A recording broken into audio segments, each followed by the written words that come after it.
Police की dress को देखकर चोर भाग जाते हैं और शिव महापुराण की कथा को देखकर हमारे पाप भाग जाते हैं। ये वो कथा है, ये जीवन का एक सुख देने वाली, एक आनंद प्रदान करने वाली। भरा हुआ लोटा लेकर आप शिव जी के मंदिर तक जाओ।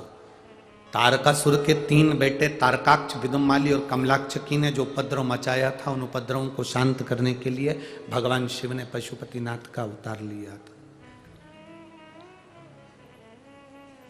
भगवान शिव ने जो पशुपतिनाथ का अवतार लिया, भगवान शंकर जो पशुपतिनाथ बनकर विराजमान हुए, 33 कोटि देवी देवताओं को पशु बना दिया और स्वयं पशुपतिनाथ बन गए। स्वयं पशुपतिनाथ बनकर विराजमान हुए। उनके पशुपतिनाथ बनने पर पशुपतिनाथ व्रत का वर्णन आ गया। 2 चीजें हैं, एक पाशुपत्य अस्त्र है और एक पशुपति व्रत है।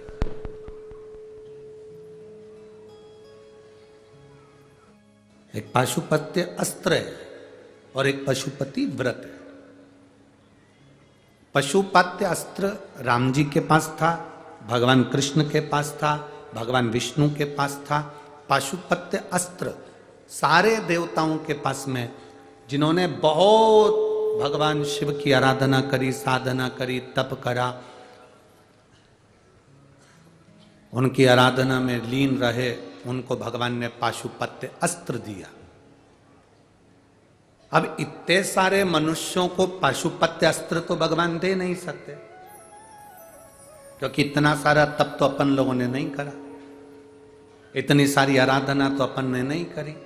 हाँ, पंढरपुर वालों को दे सकते हैं, क्योंकि वो चंद्रभागा माता के तट पर रहते हैं। वारकरी जो आते हैं, हरि विठ्ठल पांडुरंगा का नाम लेकर, राम कृष्ण हरि का नाम ले लेकर जो यहाँ पहुँचते हैं, उनका दर्शन करते हैं। तो यहाँ थोड़ा डीले कम करके आवाज खोलो। भगवान यहाँ उनको इसलिए, यहाँ भले वो पाशुपत्य अस्त्र दे दे,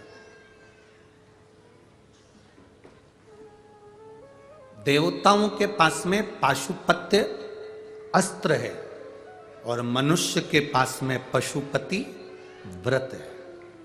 ये वो व्रत है जो पाशुपत्य अस्त्र जो राम जी के पास था, जो भगवान कृष्ण के पास था, जो हरि भगवान विष्णु के पास था, उस पाशुपत्य अस्त्र के बराबर एक पशुपति व्रत होता है। एक पशुपति व्रत पाशुपत्य अस्त्र के बराबर होता है। एक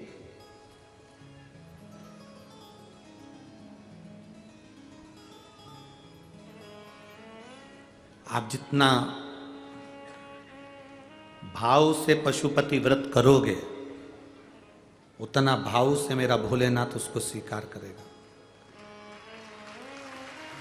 आज के जमाने में पशुपति व्रत लोग दिखावे से भी बहुत करने लगे, और नए नए लोग, अब महाराज तो व्यासपीठ से उन्होंने कह दिया पशुपति